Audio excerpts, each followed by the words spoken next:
you're welcome here. Make yourself at home.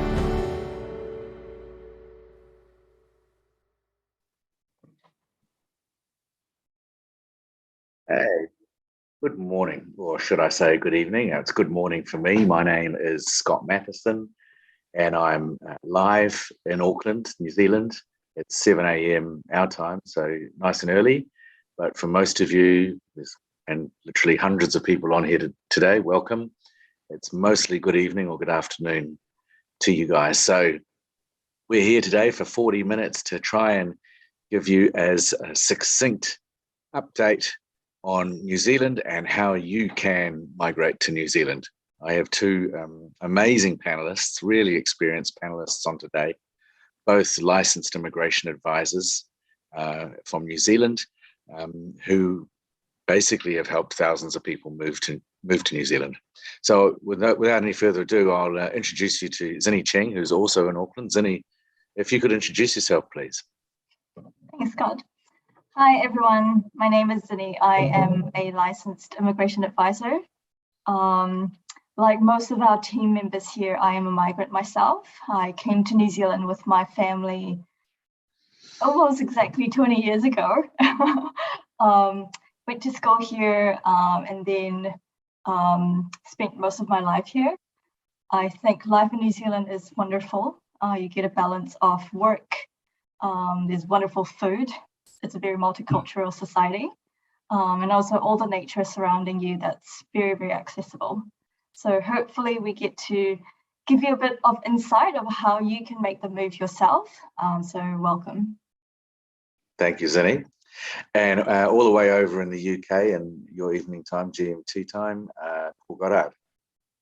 Hi, hey everyone. Great to see you all on here. As Zinni said, New Zealand's a great place to live. I lived in New Zealand for 18 years, moved there with my family. At the time, I was just thinking, and looking for what I thought was a better lifestyle than what I currently had. And after moving to and living in New Zealand, have no regrets whatsoever. Can't wait to get back there. I'm just over here temporarily at the moment.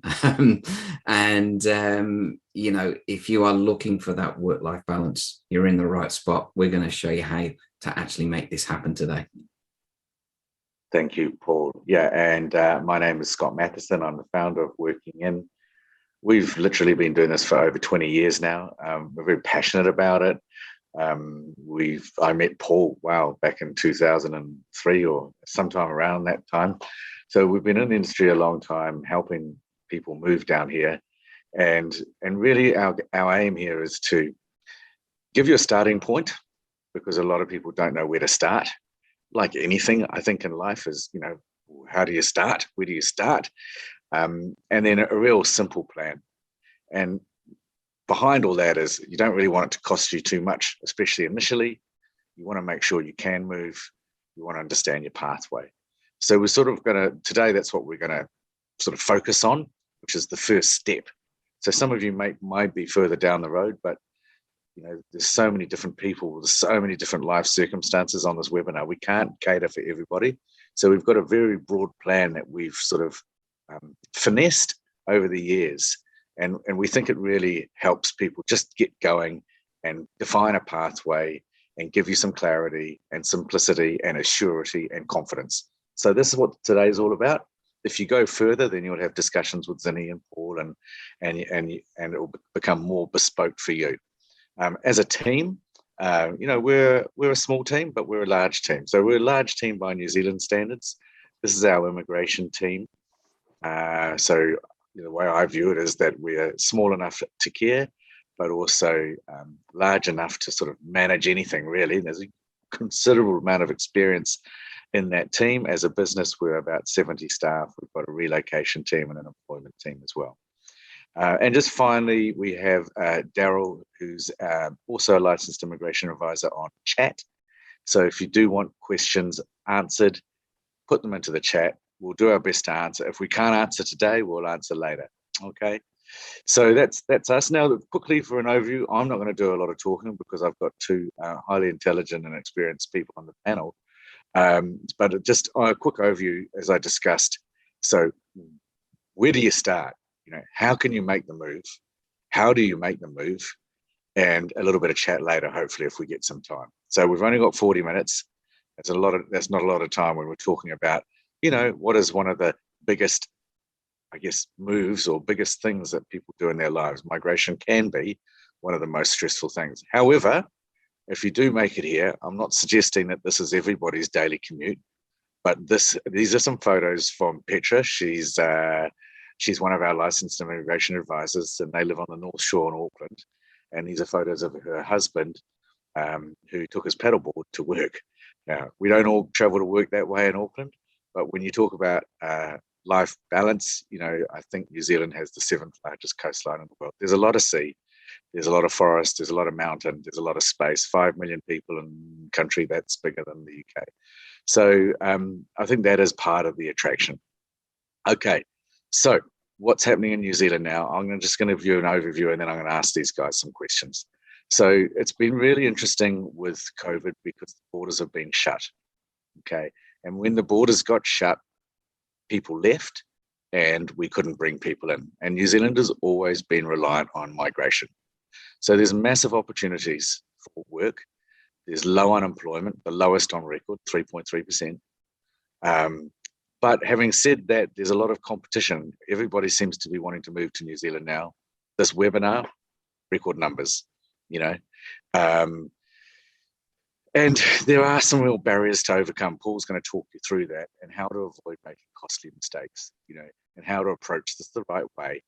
Because ultimately, what you want to be doing is putting yourself in a position where you are employable and you can move quite quickly. Okay, so quickly in the New Zealand job market, the unemployment rate is dropping to an historic low.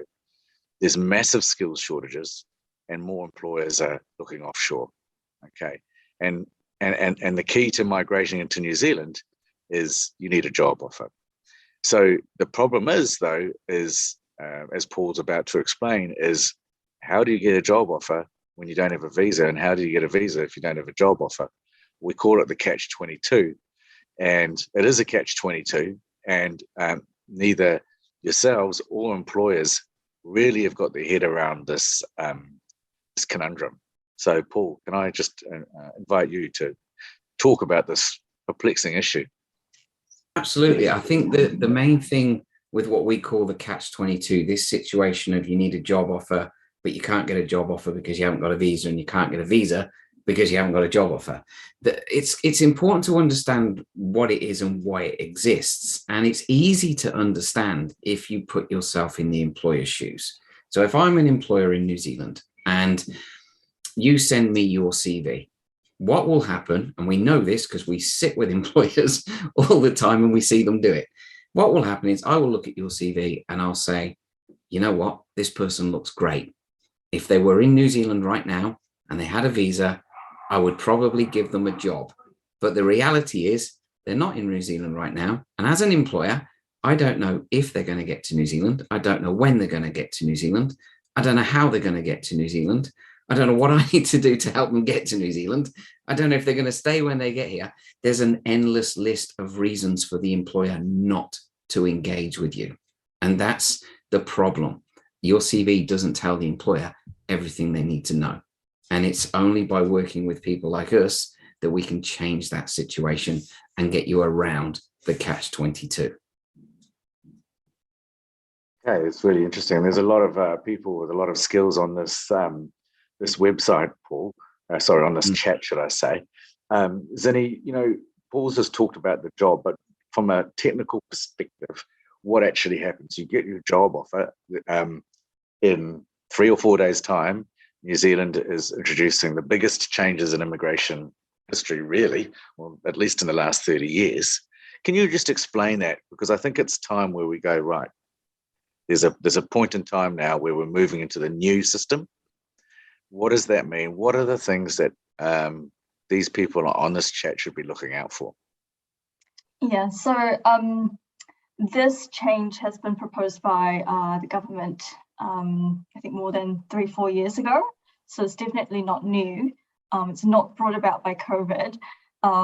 So the whole point of this scheme, so it's called the Accredited Employer Work Visa Scheme, The scheme will be replacing 6 existing categories of work visas. So they're all being merged into one.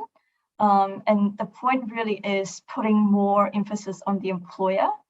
So at the moment, we're working with lots of employers. The first step that they have to go through to hire a migrant is to get accredited with Immigration New Zealand. So before they even get to make that job offer, they need to prove to Immigration New Zealand that they are fit to employ. So having sound financials, being in a sound financial position, having good HR systems. There is a new mandatory settlement support that they have to provide as well. So they need to tick all these boxes before they can say move to the next stage. So like Paul mentioned, a lot of employers, there are still lots of employers that aren't even aware that they have to do that. Or employers that are aware that they need to do that, but haven't gone through that process because they think, oh, it's too difficult. There might still be requiring skills, but they need a little bit of help in terms of getting that accreditation underway and sorted. So some of the clients that we have talked to using our letter of support that we provide them with that job application, we call up the employers, explain that process to them, and actually help them get accredited as well. So they are in a position to recruit and hire migrants. So that's on the employer side. They also need to go through a job check application once they have gotten accreditation.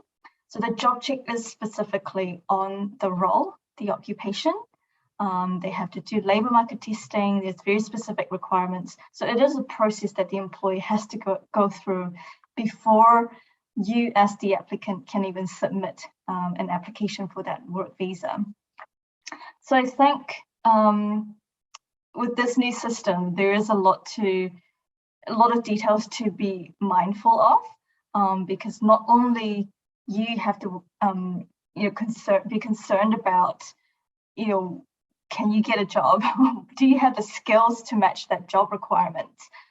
There's also that extra layer that employers have to work through to go through that process with you. So what we do is we break down these barriers. We work with you and say, look, these are the types of jobs you can apply for.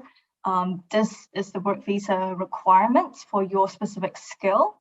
And at the same time, we work with the employers on the advertising, because if it doesn't match with what you have, they won't be able to support you on that visa either. So it's a step-by-step process, which we work through with everyone. Yeah, okay, thank you, Zinni. So just to summarize, as of July 4, for anyone who's wanting to move to New Zealand or migrate to New Zealand, you can only work for an employer who is accredited by Immigration New Zealand. And that accreditation, application process only opened last month. So it's very, very, very new. So one of the reasons why we're having a webinar to talk to so many people is to really flag this as something that's critically important. In fact, you can't move to New Zealand and get a job in New Zealand unless you are with an accredited employer. So the number one thing you need to understand is if you're talking to an employer, is are you accredited? And what Zinni's alerted us to is that many employers are unaware that they even need to be accredited at this point in time. So part of what we're doing is obviously raising awareness. Immigration's raising awareness. They're doing email outs and seminars and webinars and such and so forth. But it does reduce the amount of employers you can actually apply to, simply because some don't even know. And then the second thing that they've got to basically get immigration's approval to hire a migrant in that area. So these are the barriers that we talk about, right, Paul? Yeah, and I think it's important to note as well, Scott, that even though an employer is getting accredited, that accreditation process doesn't require, and Zinni will correct me if I'm wrong, but it doesn't require them to understand anything about visas. So it's not like because an employer is accredited, they're going to do your visa for you. They can't do your visa for you unless they're licensed immigration advisors, but also they don't know anything more about visas than they did previously. And so that catch-22 situation still exists, even though the employer is accredited. The employer still doesn't know if, when, and how you're going to get to New Zealand, even if they're accredited. They're just getting permission to be able to offer you the job. Yeah. So I guess in summary, the best thing that you can do is get prepared. And Paul, I know that you're fanatical about this, and I think and I do agree, of course, but for any journey that we do in life, whatever it might be, whether it's training for a sports event or a holiday, or if you're wanting to do a qualification or whatever it might be, the best way to success is through a detailed plan. And if you stick to that plan and take little steps, then you'll achieve your outcome. So a lot of what we're talking about today is actually completely in your hands. As a viewer here today, it's in your mind. It's your passion and your desire. We can guide you along that pathway, but if you're not passionate and committed, then it'll never happen. I think that's really important point to make. But secondly, Paul, I think where do people start from this point, knowing that you don't want to start looking for jobs right now if you're not prepared? Yeah, absolutely. There's 4 steps that we take people through, Scott, as you know, and those 4 steps are ridiculously easy to understand. Get ready, get a job, get a visa, get on a plane. It sounds easy, but it's not, because when you break them down, that first step of getting ready for the move is essential. And in my experience, most people don't do it. And I'll just let people into a little tip here. To get ready for the move, you've got to be 3 things. Information ready, which means having all the information you need about your move to New Zealand. You need to be document ready, which means having the paperwork in place that Zinni's been talking about and everything else there. And here's the really important part. You need to be able to prove to an employer that you're fully prepared, ready to go, everything's in place. And if they offer you a job, everything's going to run quickly. And I'll let you into a secret. You can't do that on your own. You've got the internet, which will send you round and round in circles. Unless you're a licensed immigration advisor like Zinni, you won't understand what documents you need to get together, because you don't know, because we have trouble keeping up with what's happening with immigration. And you can't prove to an employer that you're ready on your own. You could tell an employer you're ready. That doesn't give them proof. This is where we come in. We can do those things for you. We can provide employment support to help you get a job offer. We can do the visa applications for you, and we can help you make the move. But the first step, going back to what you were saying there, Scott, the first step is a really, really simple one. There's people on here saying, hey, I sent my CV through to you guys. I did this, I did that. That's great. But actually, what you really need to do is just fill out our first initial free assessment form. Okay. This is a free form that we'll put the link on there. You can fill that out. It will give us the details that we need about you, the basic details. We can then look at that information, and if it's all looking okay, we can arrange another free call with one of our team, who will then screen you a bit further, and then we can go from there. So one of the things that we say, and Theo, thank you for putting up the slide, is really, you can't make a decision until you have all the information you need. That's what Paul's just been saying. And we want to equip you with the knowledge that you need to make this life-changing decision. And we want to break your journey down into sections. And mostly, we don't want you to waste your money and your time. I mean, we've been around for a long, long time. We're not here to take people's money. Mainly, we want to make sure that you spend as little as possible and de-risk everything up front, and give yourself the clarity. That's key. So, Paul, we're just going to put something up on screen, which is that first eligibility process. If you can just explain what happens there, because Zinni's team's involved here, right? Yeah, absolutely. So that first eligibility form, you can see it there on the screen. It's a very simple form. Take you a few minutes to fill it out. So all you do is click the link that we've got on the screen, or we're going to put on the screen, and you'll get a link to this page. You can start filling it out. There'll be some basic information there. What we're doing is we're screening. Do you meet the basic criteria to be able to move? And are you the kind of person that we can help, because we don't want to offer people who we can't add any benefit to. There's no point offering to help people you can't help. So this is all a screening process. That if that looks good, then what happens from there, you'll actually be asked to schedule a call with a real person who will ask you some more questions, get some more basic information from you as well. So we're further seeing if you fit properly with us and if we are a good fit for you. And if that all looks good, you can then move on and get a full assessment from the visa team, from Zinni and the team. That's where they deep dive into all the different details that Zinni was talking about around your occupation, your qualifications, the points you can claim, etc. They'll send you a report. Once you've got the report, you'll also be able to schedule, as part of that paid assessment, you'll be able to schedule a full consultation with me. It usually lasts around 45 minutes to an hour. It can take as long as it takes.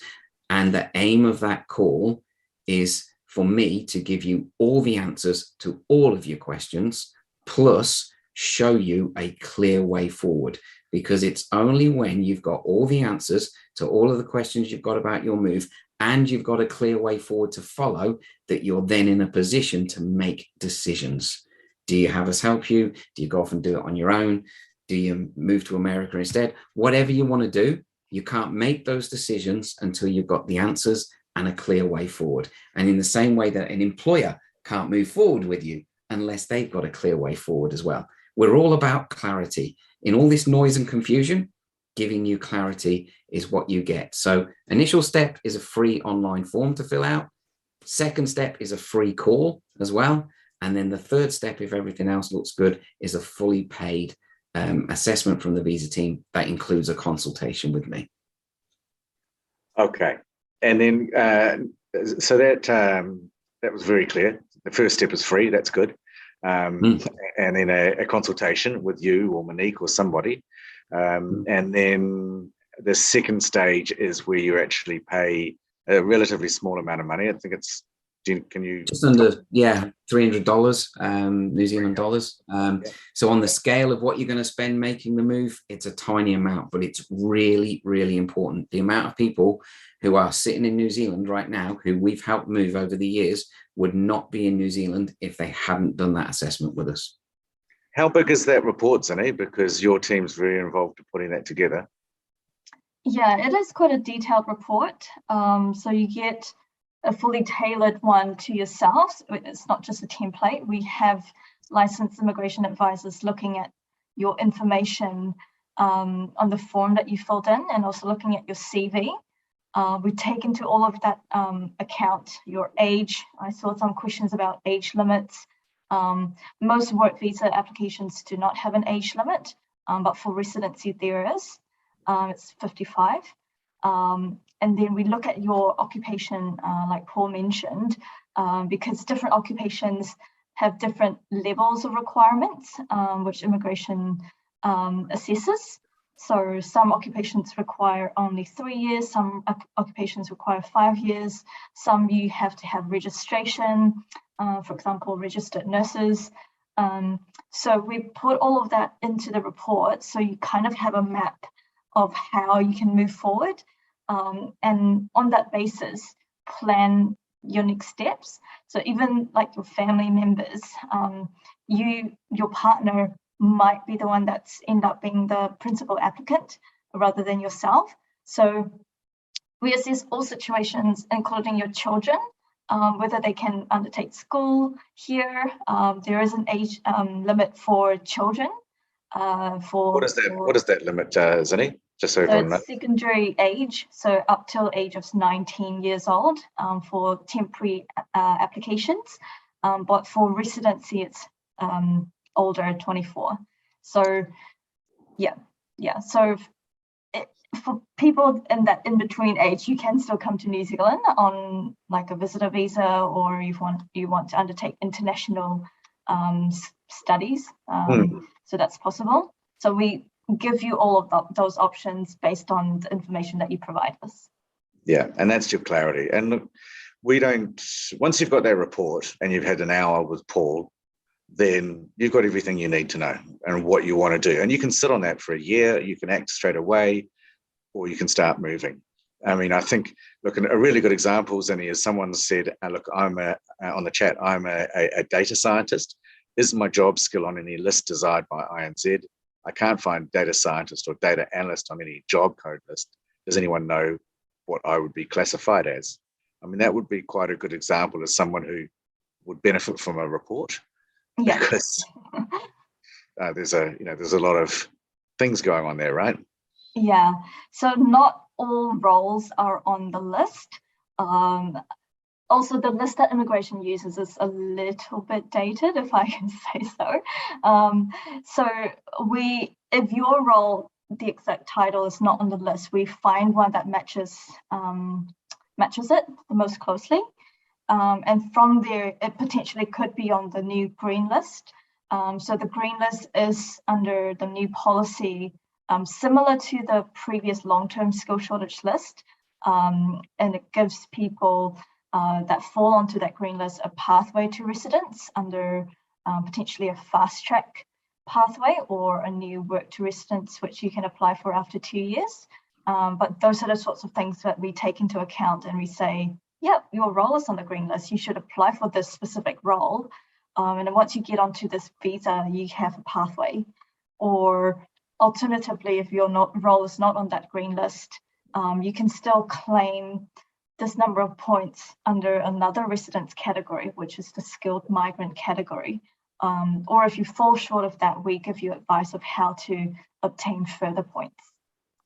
Yeah, so just using this as an example again, so we've got a data scientist who doesn't fit within the sort of the codes that are listed, but if they were able to find a job, then we would be engaging with the employer to help them.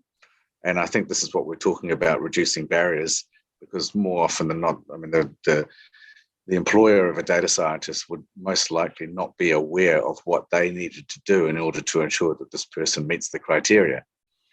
So it makes it really challenging, unfortunately, for people who wanted to come to New Zealand, but it also is beneficial that we're on the ground here, able to talk to employers and make sure both parties are speaking the same language.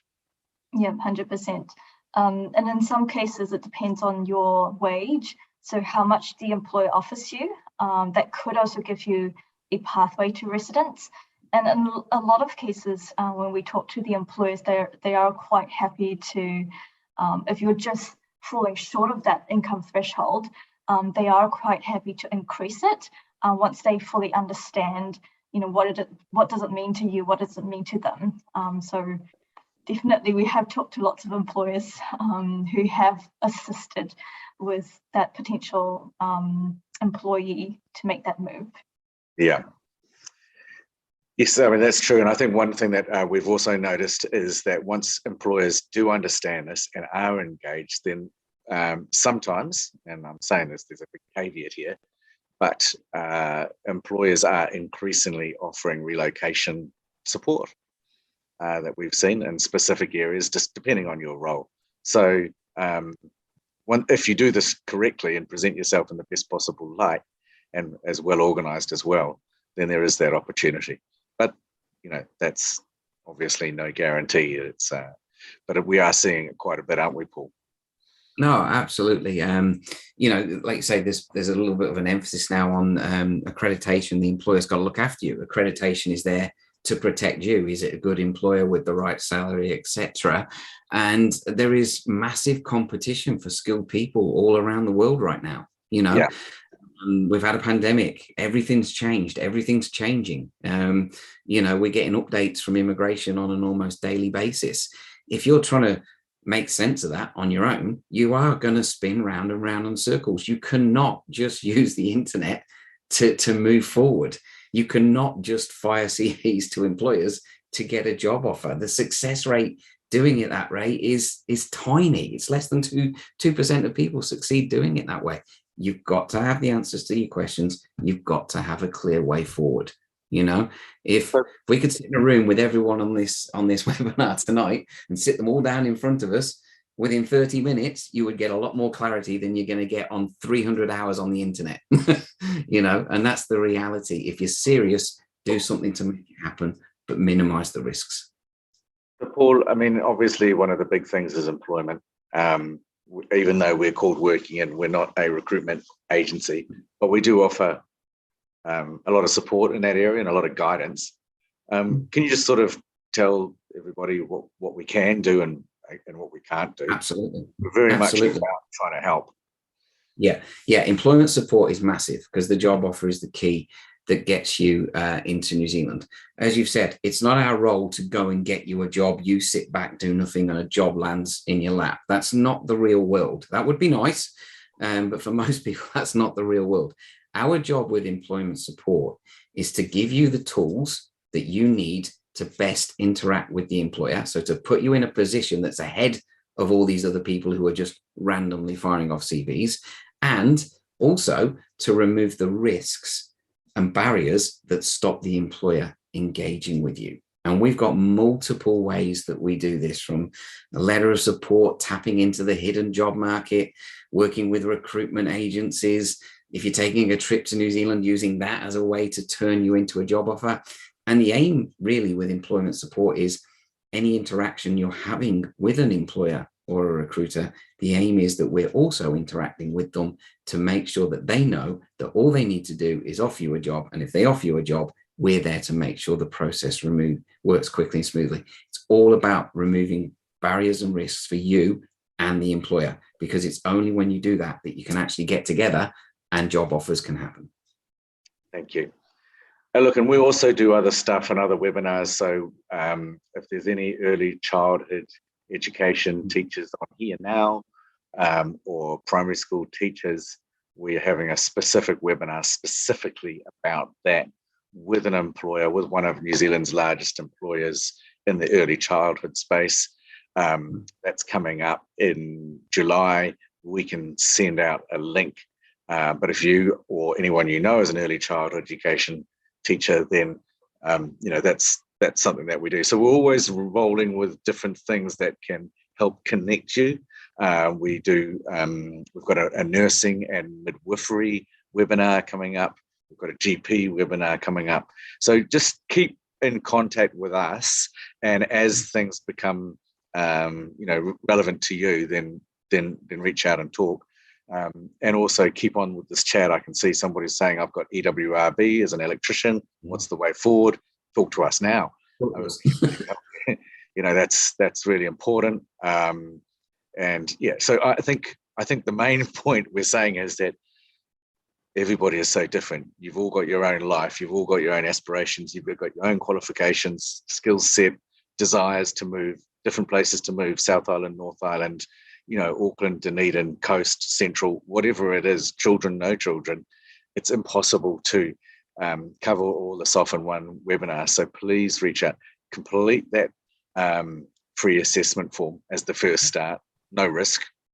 Then once you've spoken to Monique or Paul, you can make a decision on whether you want to go deeper and spend $300, which is £150. And then you've got your report for life. Okay. And from there, really, anything can happen. We can support you. We can support you with the job support. And then I think one of the other things that we'll do is that we can help you with relocation once you actually get to that point, Paul. So you're based in the UK, but for many countries in the world, we've got, we have the screen up? Yep. So we've got these relocation partners. I think this is actually quite critical as well. It seems a long way down the road at the moment, Paul, doesn't it? But wow. Yeah, it's so important. Everyone thinks relocation is the last thing, and we've got it at step 5 for the slide. But relocation is one of the first things that you need to plan. You need to know, what's it going to cost to ship your goods? What's it going to cost for your flights? How do you open a bank account? You can actually do a lot of these things before you've even got the job offer. You can get these in place. Moving to a new country has a big checklist of things to tick off. And there's a lot that you can tick off even prior to the job offer. And that's why we work with a whole bunch of relocation partners. We're adding to that group all the time. I've got meetings here in the UK next week around this and our relocation guy here, Paul, who was a bit sick this evening, so he couldn't join us. But having relocation support is important. Again, most visa agents don't do this. Most visa agents do visas. Okay. What we do is get you ready, help you get the job offer, do the visas, help you settle and stay. That's a big deal. That's a lot more than most people do. And I think you'll agree, Scott, the reason that we're in a position to do that and other employers are is Working In wasn't set up to do visas initially. Working In was set up to help employers find people from offshore and help those people move and settle and stay. We've been doing that for years before we even added visas, but we realized we needed to add visas because that's such a crucial part of the journey. And if it goes wrong, everything goes wrong. But we do a whole picture. Sorry to interrupt you there. It's just a little bit of a time lag between the UK and New Zealand. You haven't actually discussed anything about the employment portal. Can we just get that screen up, please, and briefly describe this? Because this is actually part of the support, right? Absolutely. So the employment portal is how we share information with you. We've got multiple ways so that our clients don't have to just rely on sending us an email and waiting for an email response. We've got an employment portal, which it ties in employment support with visa support and relocation support. We've got lots of videos that clients get to watch so that they can watch them at any time as they want, working on your CV as a CV template, providing letters of support so that you can send CVs to employers, telling the employers or proving to the employers that everything's in place, ready to go. We make everything as simple as possible. We use Facebook and put clients in private Facebook groups so that you can all talk to each other and you can all help each other. There are so many ways that we sort of help people make this move. But I think the key message with all of this, Scott, is you've got to do something to make this happen. We could help, I don't know, 80-90% of people on this chat room today, but we can't help you unless we know the full story about you and your move. You know, type in a question, getting a little bit of an answer, it's not going to give you the information you need. You need a lot more information. Reach out to us, fill out the form. There is no risk at all. And then move forward. Get the full consultation if that looks good. That's the only way you're going to get the information you need. And you have to do something to make this happen. Doesn't matter how much you want to move to New Zealand. You've got to do something to make it happen.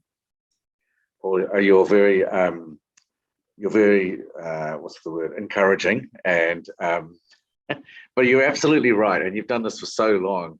You're just cutting straight to the point. And to the point. Yeah, and it is it. And I kind of like it. It's like, look, the action has to take place. You've got to move to the next step. You've got to get prepared. We're at 39 minutes past the hour. We said would be 40 minutes. It's just gone like that. Do you have any last words for everybody? Yeah, I think there's definitely a lot of questions and people talk about their own circumstances. Everyone's timeframes are different. So you might want to make the move now, or you're thinking of doing it next year. So we take that all into account. And also the other thing I wanted to point out was not just the first step that we assess with, not just the assessment and the report and the consultation, but once you engage with us, we actually guide you through the whole visa process, because of course your circumstances may change. Immigration policies are constantly changing. So we take all of that into account, and then we say, look, based on this situation now, you should be taking this step instead of what we suggested earlier, because you could actually make the move quicker, for example. So definitely the assessment is the first stage, but it doesn't stop there. We guide you through the whole way. We assist employers, we assist you with residency, so on and so forth. But the first step is the most important and is the hardest. Okay, thank you, Zinni. We're going to wind up now, but I'm just going to show you some photos because we asked the team here at Working In, can you please send in photos of your life in New Zealand, everyday life, well, not everyday life because this is clearly in the weekend, but, can you just send through some photos of your life in New Zealand so that people on the webinar can get a feel of, what it's like, whether you're skiing or playing rugby or at the beach, And I think, there's a real theme here. As a father of two teenagers, I left the UK. I'm a Kiwi, but my partner's British. And we came back to New Zealand, I guess specifically because we wanted our children to live that Kiwi lifestyle. It is a thing. And, my son plays rugby, and we go mountain biking and skiing, and we go out on the boat, and all these things that seem, unobtainable, I guess, in some parts of the world are certainly accessible. And I think that makes for a way more balanced lifestyle than some of the other areas in the world that I've experienced. It's not for everybody. I get that. I'm not necessarily saying it's better, but I am saying in this crazy, crazy busy world, it's really nice to be able to have the time to, go and do walks with your kids and hang out at the beach and have barbecues by the beach, and and basically get all your kids together like this mob here, and really have a really good life and lifestyle. And that's what New Zealand is all about. We hope that you can make it down here. So thank you so much for listening. We're 2 minutes over time, so sorry about that, but we could keep on talking all day, to be honest. So thank you very much for joining us, and we hope to hear from you on that free form, and then keep on going on your journey. Okay. Good evening. Good afternoon. Bye. Bye.